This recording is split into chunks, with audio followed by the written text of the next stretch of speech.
खबर शामिल करते हैं जलालपुर पीरवाला से। हमारे नुमाइंदे ख्वाजा एजाज के मुताबिक इलेक्शन कमीशन के ऐलान के बाद सूबाई असम्बली हल्का पीपी 222 में गहमा गहमी शुरू हो गई है।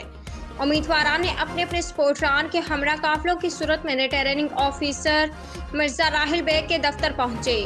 खसूसन हल्का पीपी 222 के लिए शाजिया अब्बास खाकी अपने डेरे पुल खारा से एक बहुत बड़े जुलूस के साथ रवाना हुई, जिसका जगह जगह पर तपाक इस्तकबाल किया गया और फूलों की पत्तियां निछावर की गई।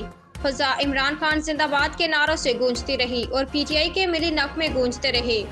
मोहतरमा शाजिया अब्बास खाकी ने मीडिया से गुफ्तगू करते हुए कहा कि मैं अपने शोहर मलिक गुलाम अब्बास खाकी मरहूम के मिशन को आगे बढ़ाने में पुरजोश हूँ और इंशाल्लाह कामयाबी हासिल करके अपने हल्के की आवाम की खिदमत करूंगी। शाजिया अब्बास खाकी ने मलिक अहमद अब्बास खाकी, अली मुराद सदीकी, कारी मोहम्मद सज्जाद खाकी के हमरा कागजात नामजदगी जमा करा दिए। असिस्टेंट कमिश्नर मिर्जा राहिल के मुताबिक हल्का पीपी 222 के लिए 8 उम्मीदवारान ने कागजात नामजदगी जमा कराए।